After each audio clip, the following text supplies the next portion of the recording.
Hey, GeoBruin here. There's a discussion going on about a particular set of hypothetical circumstances, and I've tried to do some math and otherwise sort of prove my point in this case, but I think maybe what's best for everybody at this point is to just do a little demonstration. So the circumstances of the hypothetical are a blast cabinet that consumes 7 CFM, and how big a compressor it would take to supply that 7 CFM continuously. And so for continuously, our definition is 10 minutes here. You can see I've got 10 minutes on the timer. We have a user who thinks it would take a very, very large compressor, and that, for example, a 7.5 horsepower compressor making upwards of 20 CFM with a 120 gallon tank, starting out full, could not deliver the required advertised 7 CFM for the blast cabinet for 10 minutes.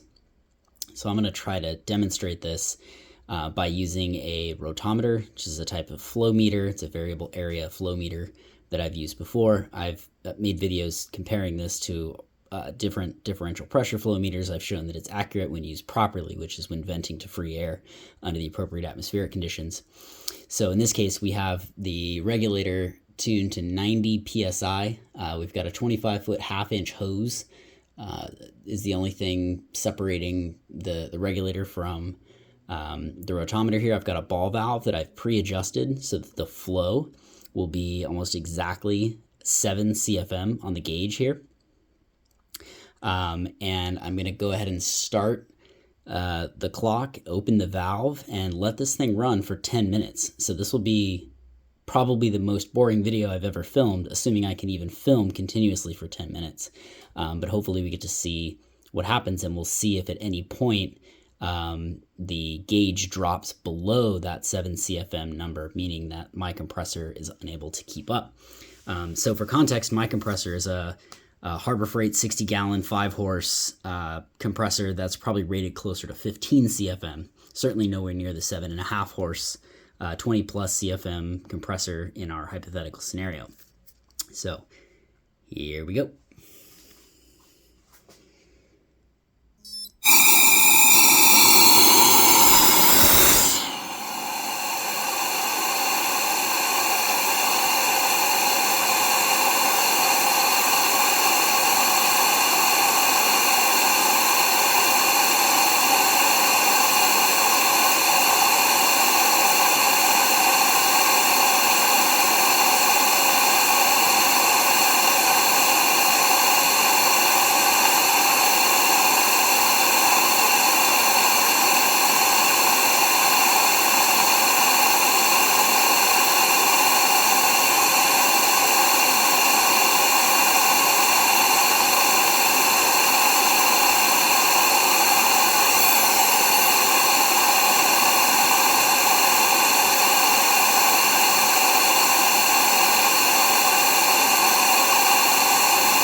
So there's the end of our 10-minute test. You might be able to hear it in the background, but the compressor's still on. It just kicked off. It kicked on several times throughout the run there, of course trying to replenish the air being lost from the tank, but never appeared to have any trouble building pressure back in the tank once it hit the cut-in pressure. So the pressure or the flow never wavered. I don't think it was even close. Theoretically, my compressor should be able to provide almost double that amount of sustained flow. Of course, it would probably run constantly under those circumstances, but I hope this is good information and another data point for our discussion.